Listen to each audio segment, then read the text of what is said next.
Two. And welcome to Education, Leadership, and Beyond, Surviving and Thriving. My name is Andrew Murata, host of the show, and it is show number 145. Happy to be live on Facebook. Happy to be with you on iTunes. Very proud to be a member of the Education Podcast Network, as well as Voice Ed Radio Canada. Thank you so much for tuning in. Thanks for the positive reviews and the shout outs. We appreciate it. And I'm excited to be back on. I did cut the music today. I don't know if you've noticed that, but something is wrong on my remixing when it does get put onto social media and or iTunes. So if you are a sound person, if you are listening and watching this, I have someone working on it for me, my friend Stephen Hurley, Voice Ed Radio Canada, but I need some help with the sound, and we are going to work that out. I did want to make a little announcement about a couple programs I have coming up on November 18th, just a couple weeks away. November 18th, after school, I am doing a workshop called The Partnership, Surviving and Thriving. And that is going to be about communicating with families, virtual meets, in auditorium settings, on the phone, phone call blasts. So that's called The Partnership, right? Schools and families and communities got to be partners for the betterment of the kids. So I'm doing that workshop through Putnam Northern Westchester BOCES. You can find that through their site, Putnam Northern Westchester, or it's on my site or on my social media.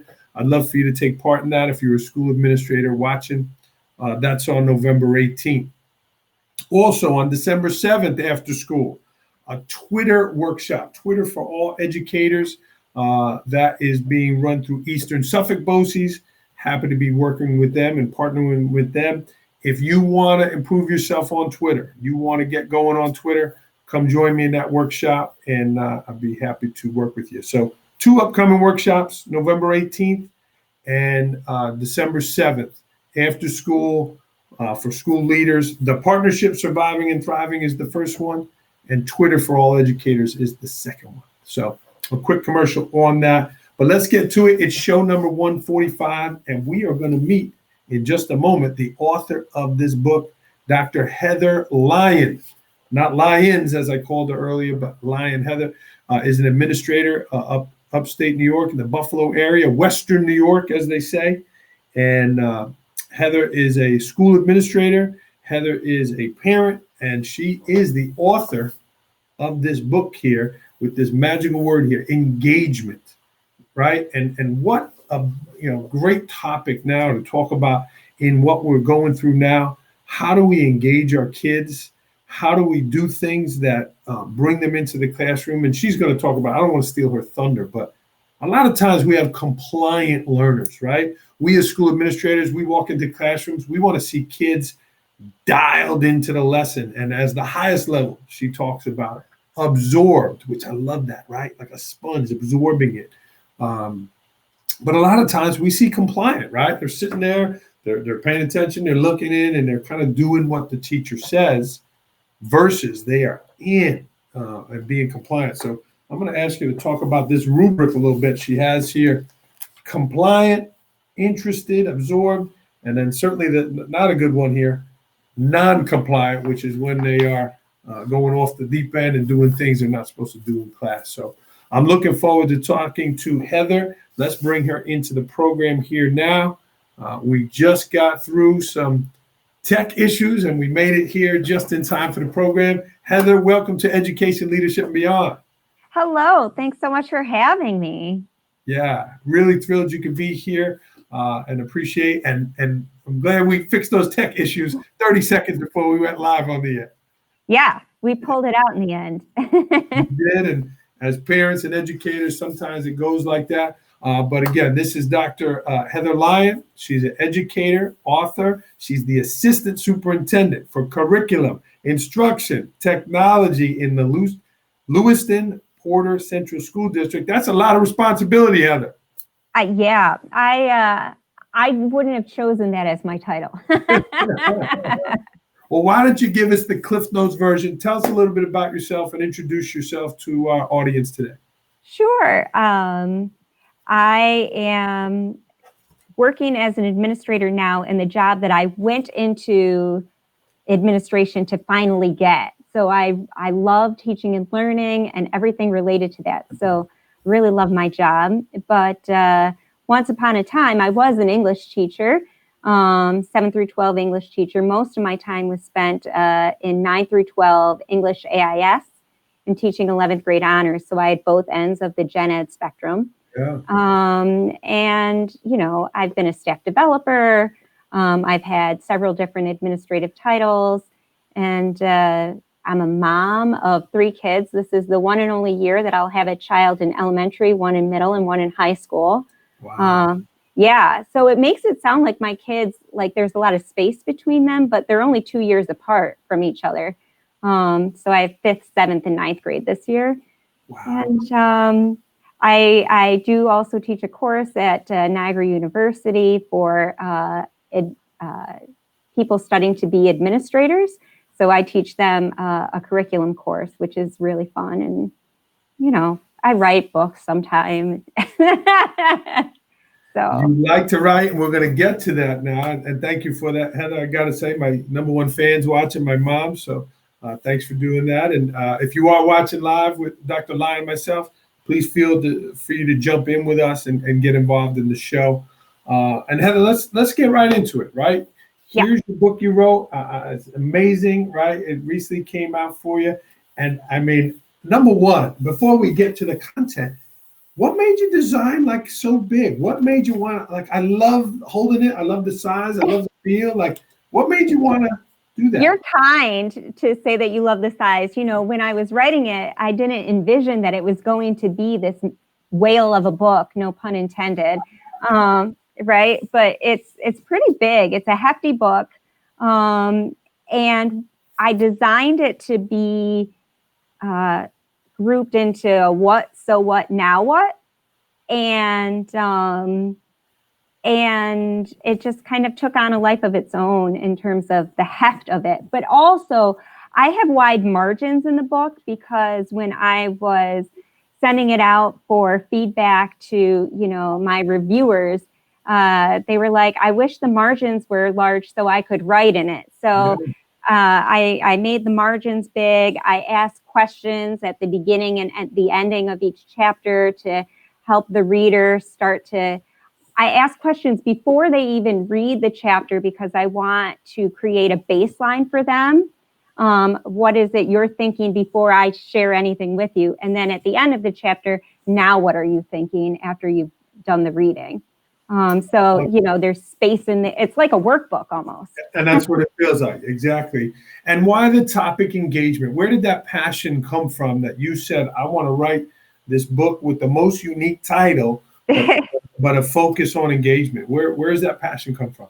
So you're in administration, and so we are on the giving end of providing feedback to teachers on their teaching. And so I'm sure that I have also been trained in conducting observations. And one of the key features that you're looking for, no matter what tool you're using in your observation, is something related to student engagement. However, as I was getting more and more coaching in what I should be looking for in classrooms, engagement kept coming up, and I realized I don't think we have common understanding of what we're talking about. Mm-hmm. Because some people, when they're talking about we should be looking for engagement, and they're going in with a literal checklist where they're supposed to like tally up the number of students who are doing what they're told to do. And that didn't feel like high levels of engagement. That felt like high levels of compliance. And if I'm being honest, I went to another school for a substitute recruitment fair. And when I was in their bathroom, they had a poster on the wall, which I include in the book. It's Schlechty's levels of engagement. And so there's this engagement poster on the wall in the bathroom. And I was like, oh, and it really got me thinking. I liked what Schlechte had to say, but I didn't feel like it was complete yet. And so that's really where my engagement framework started, was in a ladies' room at a substitute recruitment fair. Wow. Wow. And you're right, right? We sit in these classrooms, we sit in these workshops and get trained to look for it. But like you said, a lot of the times, if the kid is paying attention and looking up and kind of nodding, like that's compliant. That means they're paying attention, they're listening, they're not talking. But Well, it's interesting. Go ahead. in fact, what that means is that they are behaviorally compliant, but that really does not tell me if they are intellectually engaged. And so, because, you and I are both parents and spouses, and sometimes our children or our spouse might be telling us a story, and from the outside, it looks like we're paying attention, but in reality, we are just nodding along, and we're not even intellectually engaged. We're not listening, let alone necessarily connecting with and feeling inspired by what they're saying. And so I don't think that you can tell if a child is truly engaged just by observation. I think it takes more than that. I think it takes conversation.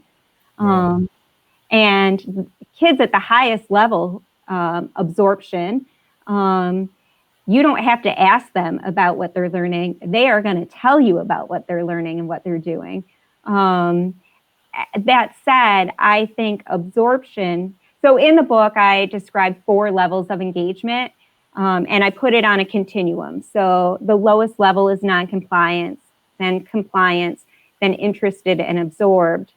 And absorbed means that you are doing whatever that task is for intrinsic reasons. You don't need extrinsic relationships or consequences being neutral, positive or negative, in order to motivate you to do it, because you have intrinsic motivation. And then the task is the thing that gives you joy, right? So we are not wired as human beings to have that level of engagement in 100% of things 100% of the time. I don't care who you are. So our job in school is not to get all kids to that level in every class every day. Our job is to get them to interested, at least. So interested is, not only do I enjoy doing this task, but I need some extrinsic motivation in order to do this task.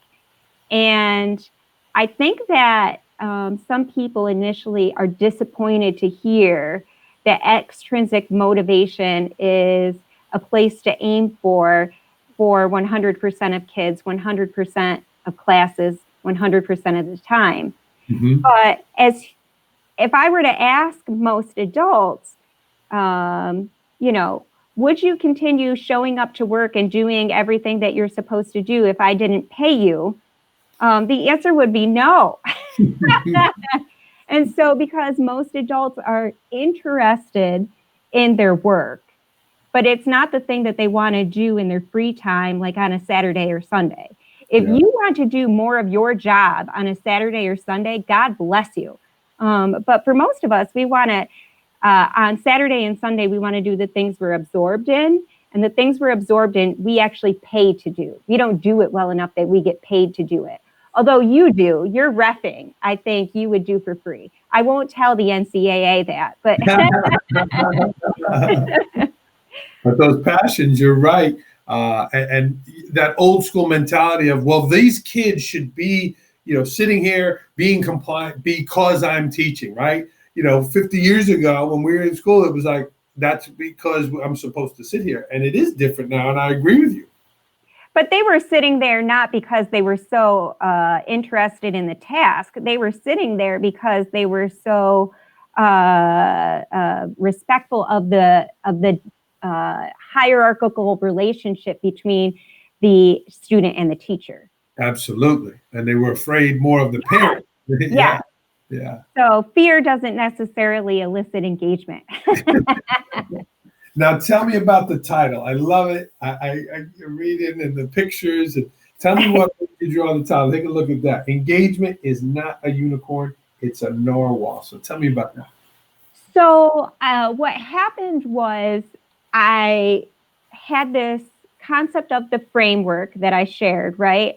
And the book was being written in a linear fashion from like what, so what, now what. So the book is, what are these 4 levels of engagement?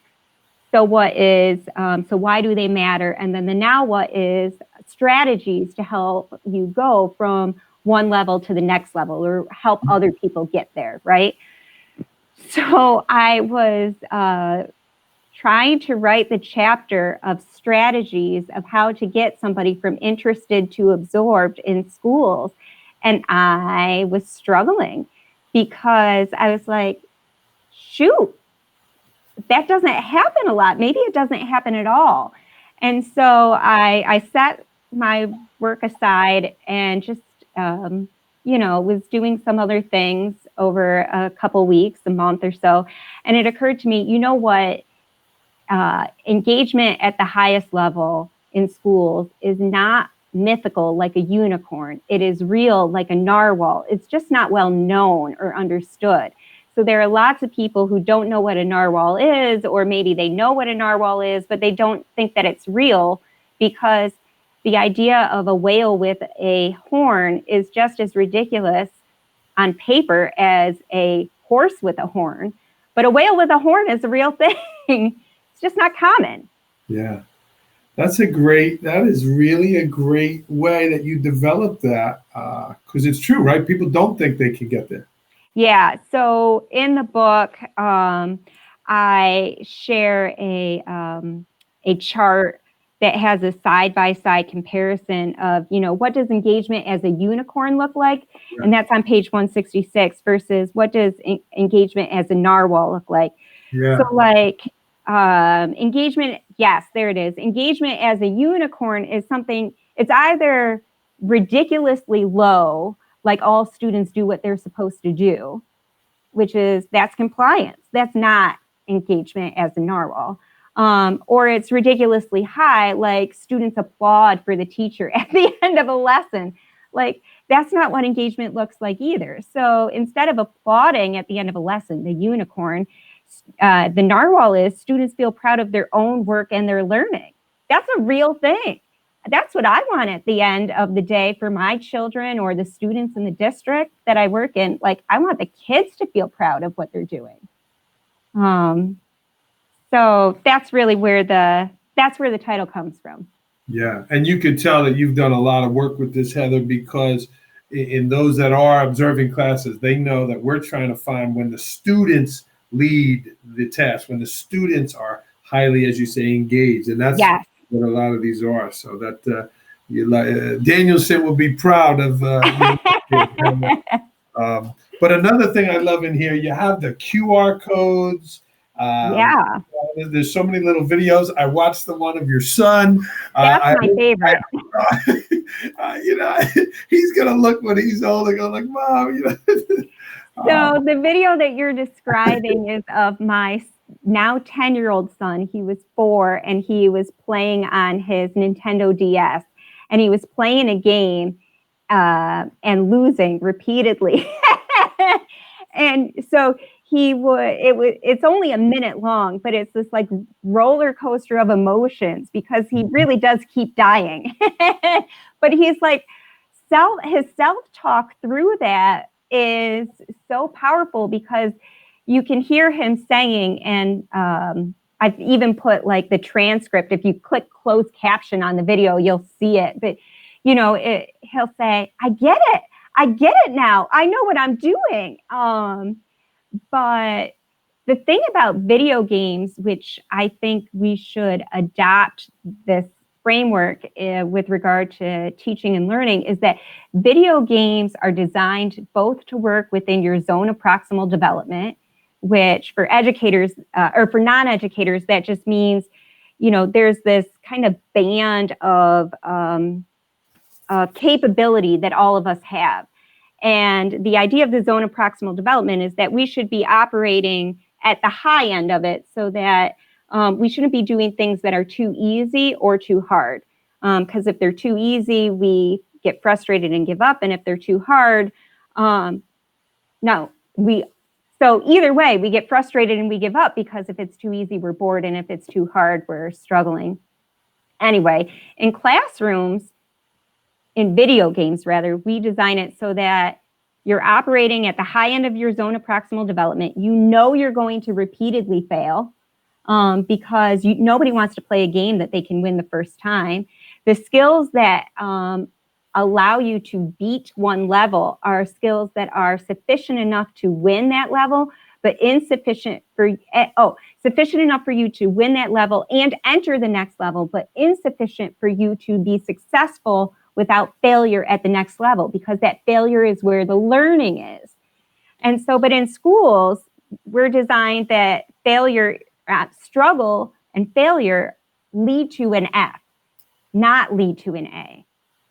And we're really doing the kids a disservice, because failure is where the learning happens. And let's do it again. Let's do it better. What can I work on? Absolutely. That's right. And so, and if classrooms were designed in such a way that we said to kids, listen, you got to level up first. So you're going to try this, you're going to struggle. And that's really good, because it's going to be teaching you what you need to know in order to be successful with the next level.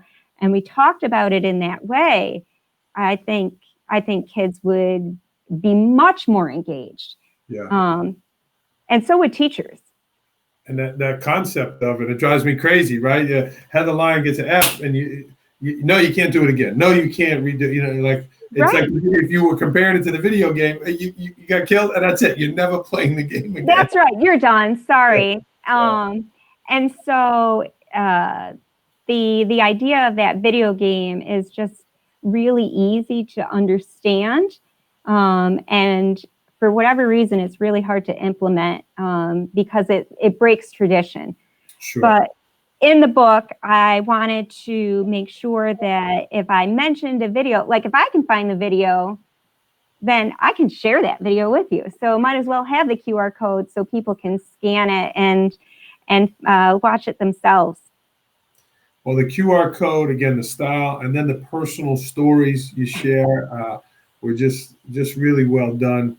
But Heather, one of the things I struggle with as an educator, I grew up in a very competitive family. My father owned his own pharmacy, right? Mm-hmm. And if he, didn't do well in the pharmacy, there was a loss. There was a loss in our income. There was a loss in his business. That fear of loss aversion, fear of losing something. And while we want everyone to have engaging classrooms, sometimes people just, for whatever reason, they don't have that intrinsic want to have that engaging classroom. How do we as school leaders make them want to engage the kids more? How do we show them that this is what should be happening? So I think what we have to do is model for them what we want them to do themselves. So if we're saying, teacher, create a safe place to fail and encourage risk, then we have to do that too, because the teacher isn't going to get it right the first time either. Yeah. I think it also helps to have networks. So in other words, people don't have to struggle in silence by themselves, even though teaching itself can be really isolating by choice or otherwise, because you're in that room by yourself with those kids. That planning is so important, and that behind the scenes work that teachers do can only be made easier when done collaboratively. Yeah, great points, great examples. Heather, how about you? You said you're a mom, you're an assistant superintendent, you're a professor, you got your doctorate. Like, how do you balance all these things in your life and still have, you're smiling, you're laughing today, you got great energy? How do you balance it all as a leader? Poorly. I am not good at personal professional balance. And part of that is because I genuinely find my work engaging. I like my work more than I like, hanging out at my kids' soccer practice for for sure. I don't need to watch my child play soccer, but I can get lost in, some of the things that I do, both as an assistant superintendent or, as an author and working on my book or my blog or whatever the case may be. That said, work is the place I go home from, not the place I go home to. And I love my children and my husband, and my time with my children, relatively speaking, is short because I do want them to leave the nest at some point. Not yet, but eventually. And so, as a family, we do things that are traditions in our family that keep us connected and together. Like on Saturday, like you, I have a family of 5, and I'm girl, boy, I think just like you. And so every Saturday we usually go out to eat. I mean, this is the era of COVID, but you know what I'm saying. And so like we rotate through who gets to pick where we go. That type of thing. We have a family meeting every Sunday over Sunday dinner.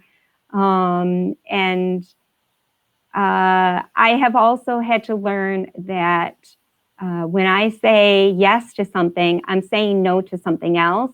Yes. And I really want to be thoughtful about saying yes to the things that really matter and no to the things that don't. And I have a fantastic husband. Like, he gets me like nobody else gets me. And he knows that, like, I am a better person because I get to have these outlets and different things that sometimes are not family related, but so he's my biggest cheerleader and champion. In your book, you talk about every decision that's made is a family decision that you and your wife run through together. And my husband and I have a similar outlook and approach. Kudos to you, and that is so important, right? To be a successful educator, I think it is important to have that great home base. So good for you for doing those things for your family, and the importance of what you said, those creative outlets that you enjoy, because you could tell you're a passionate writer, right? You could tell because now this book has led to another project. Yeah. Correct, right? Yes. You're going to be in it. I'm excited. What is the second project about? Because you got going with this, and that'll be another one. Yes, and so this book, the one that you're holding, "Engagement is Not a Unicorn," is a phone book, and so in terms of its girth. And so as I was writing it, when I got to the now what section, I realized that I had more strategies that could fit into this book.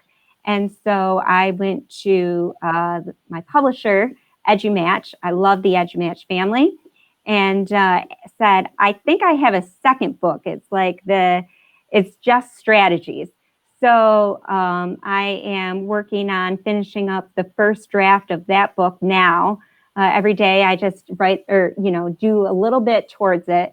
And my goal is to have that done by December 31st of this year, to have my first draft of that book done. But what I have loved about the process of doing the second book, which the working title right now is The Big Book of Engagement Strategies. Cool.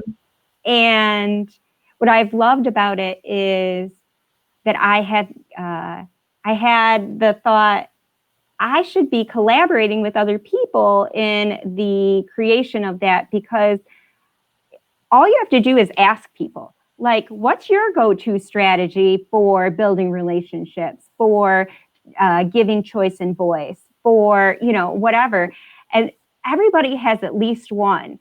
And so I am really excited about the idea of being able to spotlight and shine that spotlight on great things that are happening through other people and their work. That's awesome. And I love that your excitement for these projects and that you're doing them, you're setting goals. It's really a role model, Heather, for for educators and for people that want to do some things. You set these goals, and I'm happy to be part of that. And you were so good in your feedback with that. Heather, I know you've had some meaningful mentors in your life too, people that have helped shape you and helped, guide you along your way to get you where you are and to where you're going. So do you want to share a little bit about maybe some of who those people are and how they impacted your life? I do. So my former boss from a different district, she's since retired. Her name is Robin Zimrose, and she was the assistant superintendent for curriculum in a local school district here. She just was so thoughtful and humorous, but selfless. And I have had some really good non-examples in my career. People who I'm like, I don't ever really want to be like them. Don't do that. Yeah. Yeah. And Robin broke the mold in terms of somebody who I would like to be like, because she made it a point not just to lead and lead by example, but to mentor me in her leadership. And I have so much admiration for that. And then my other colleague while I was working there, her name is Katie Huber, who is now district superintendent. But at the time she was director of secondary education. Like, she is unbelievable. Just she is so zen. And so her approach to life is to just embrace it and lean in, and I just love it. Yeah. And then the last person I just feel like I need to shout out is Melissa Lawn, who I hired her in a previous position. She was my director of special education, and she has since become, I don't call her my best friend, I call her my person. Like, I no longer need to have a friend, like a best friend at work. Like, there are certain points in my career earlier where I felt like I had to have a best friend at work just to have that connection. But because my connection with Melissa is so strong and we talk like every day to and from work, I have so many friends at work for sure, but I don't need to have a best friend here because I have a connection that supersedes wherever I am. It's wonderful. Yeah. Everybody should have that.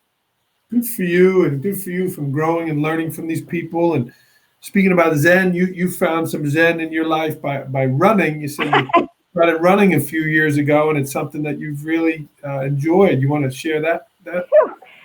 So I don't know that I enjoy running. I do run, and I enjoy that I have challenged myself in that way. So my son, Oliver, who is my son who was playing that video game in that video, when he was in kindergarten, he was a struggling reader. He started kindergarten at the age of 4 because his birthday is in October.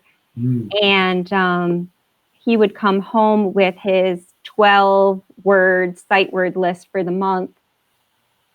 And I would write them out on 3x5 cards, and, we would do flashcards or whatever. And he'd get angry because it was hard, and he would, throw them on the floor. And I would say, "That's fine, buddy. As you pick them up, tell me what they say." And I would say to him, "All right, Oliver, listen, when things get hard, we try harder.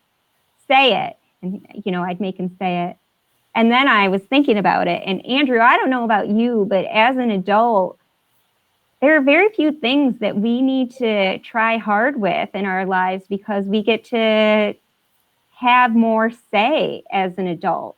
Like, I don't know, if you don't want to study physics right now, you don't have to. You could choose to do it, but you don't have to. I was the kid who faked the asthma attack in high school to get out of running the President's Physical Fitness Test mile. That was me.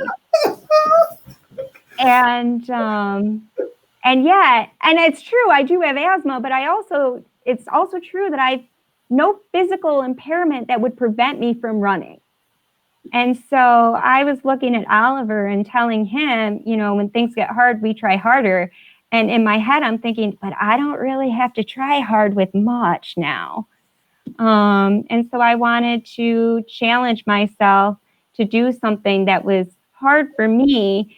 So he would see me as a model and say, all right, mom can read. That's not her challenge. Mom's challenge is running, but look at her. She's trying. You're doing a lot of things, Heather. That's a very warm story. Good for you. Good for you. People get passionate about it. There's a great running movie. I don't know if you watched McFarlane on the Disney Channel. No. Mark it down. Nice family movie. You could have it after your dinner with your kids. Kevin Costner, McFarlane. Okay. And you're a runner, right? Well, my family is my dad. They did the marathons. My brother and sister became marathon runners. But like you said, I refereed, so they used to pay me to run. Yeah, that's a lot of running. That's a lot of running. About 4.5 miles per game if you're counting from home. Okay. Yeah. So Heather, this was great. I want to get to rapid fire. You're an amazing educator and a parent and doing great things. But before we get to rapid fire, was there anything else you wanted to share? You're impacting lives. You're an author. Is there any message out there that you wanted to get to school leaders or teachers or parents that are listening? I think I'd like to say to them, because so many people I run into now, they're like, wow, you wrote a book. That's something that I thought I've wanted to do, but it's so hard type of thing. I really think all people need to do is just sit down and start doing it.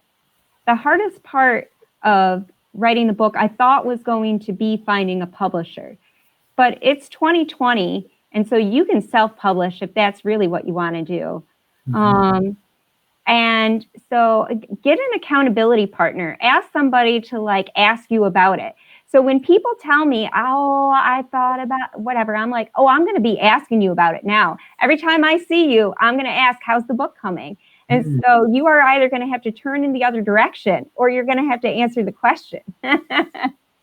So I think whatever people want to do, it's possible. And you probably, it's not about a lack of skill. It's a lack of having structures in place to be able to support you in accomplishing that task. And there's no shame in putting it out there and saying, I'm trying to do this. Please ask me about it. Yeah. And get some help, right? I'm a believer of success leaves clues, right? Those who have done it successfully, how do they do it? Yes. Yeah. Yes. Yeah. Good for you. This was awesome. I'm inspired. I hope our listeners are. And again, if you're watching live, leave us a comment. Heather, you ready for rapid fire? Here we go. Okay. You're a busy lady here. The last book you read? The last book I read was Extreme Ownership. Have you read that? Extreme Ownership? Yeah. So, it's by 2 Navy SEALs. When you listen to it, they sound like Navy SEALs because I do a lot of audiobooks. Yeah. And so they sound like this. Cool. Last movie you saw? I just watched The Trial of the Chicago 7 on Netflix. Ooh. It was really good. So I highly recommend it. Were the kids there, or is that? Oh no, it is an R movie. That's an R. Okay, not there yet. Favorite place to travel? I don't have a favorite place to travel because I like to go to new places. I like to go to new restaurants. I like to go to new places that I haven't been before. But my favorite place to be is home. I'm a homebody. Your go-to line when you're talking with educators and there is a very low level of engagement? My go-to line is, all the pretty people in the house say yeah.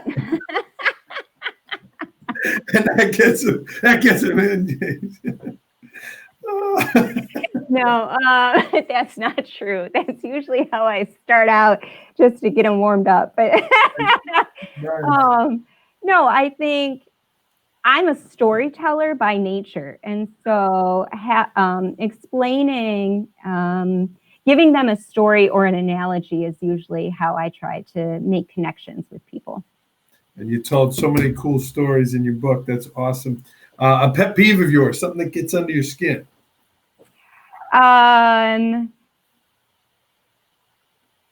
When people say, I can't. You're the model of growth mindset. Best staying warm strategy you have, being from Western New York. Layers. Layers, blankets, and I'm a sucker for a heating pad. I know that's like my grandma had a heating pad, so that's where that comes from. It's got them plugged in downstairs and upstairs. So that's right. I got for Mother's Day this year, I got a weighted massaging one. It's fantastic. Living in Western New York is, fill in the blank. Is wonderful if you like 4 seasons.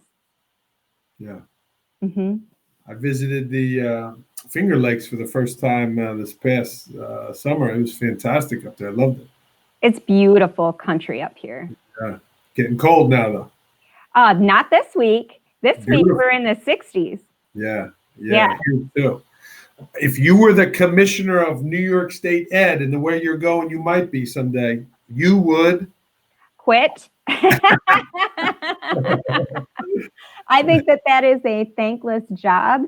It is political. I don't think that it necessarily is in touch with what really happens in schools. And so I was listening because I attended this week the Association of Math Teachers from New York State. They have a virtual conference this week. And Joe Bowler, who is known for work in math, she was talking, she's in California, but she's British. She was saying, I think people who write the standards really need to be able to do 2 things, actually teach kids and actually know the standards. And so I think that our commissioners tend to be really removed from what happens in schools. Yeah. I like being in a district. Do you? You're engaged. Absolutely. Yeah. I've been in Port Jervis 16 years. It's been a wonderful community. We've done great things. Yes, you're part of a home. Yeah. Yeah. Yeah. Best purchase under $100 that has had a great impact on your life. I know you gave these to me in advance, so I should be on it. But you're a busy lady. You know what? I would say, and this one is free, the Overdrive app on your phone. It's free, and it allows you to borrow books from the library from a device. And so all you need is a library card. And so I constantly have an audiobook on my phone. Always. And so people are like, how do you read so much? I read with my ears. That's how I read so much. Overdrive? Overdrive. Yes. If you...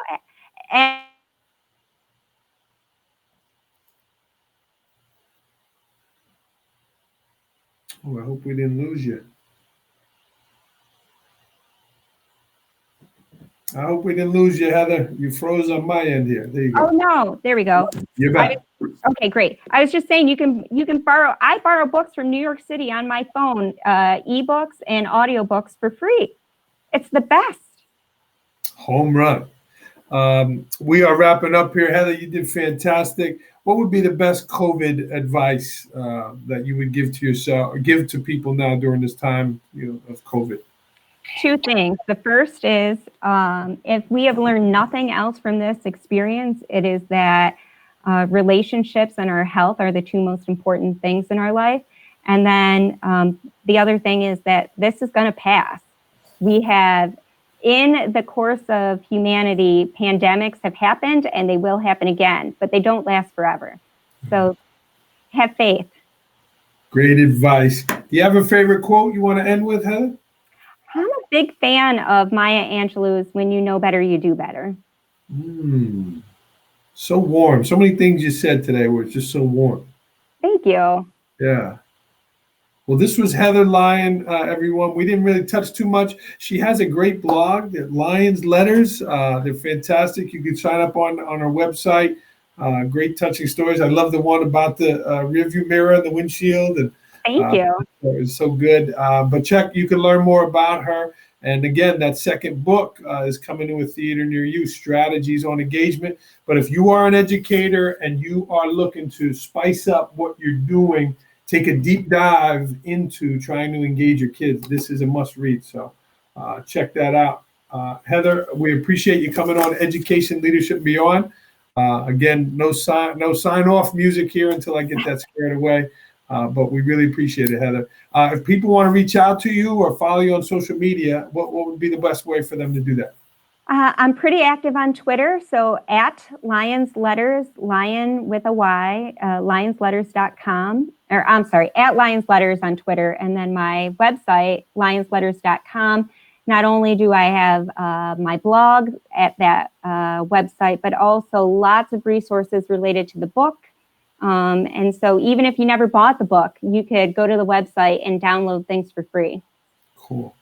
And maybe we'll connect on my Twitter workshop. I'm going to do a live Twitter chat, so maybe we'll have you on to connect with some of the people so they can see. That would be great. Like, yeah, cool. Well, this is Heather Lyon, everyone. Check her out, Western New York. Signing off here on Education, Leadership, and Beyond, Surviving and Thriving, show number 145. Thanks, Heather. Thank you. All right, stay on that line.